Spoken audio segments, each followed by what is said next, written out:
Hi, this is Clay again from Lake Charles Toyota, and I'm here once again with Jessica. Say hi, Jess. Hi. Hi. We are standing out front of a 2020 Corolla Hatchback, and we want to continue our tool and tire series. So let's go ahead and take it away, Jess. So like a lot of our sedans, our tools and our tire are going to be in the trunk. So we're going to go ahead and open up our trunk here.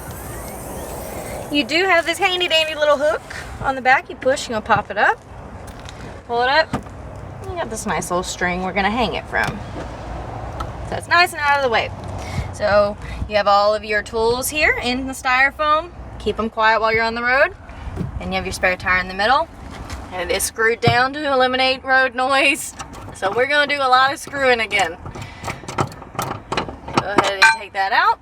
And you now have access to your spare tire. Right, just like before in a lot of our other cars, this is a full diameter spare.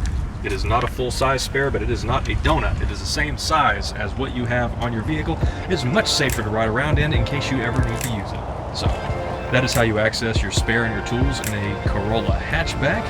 If you have any questions about anything, please let us know. Thanks for watching. Bye.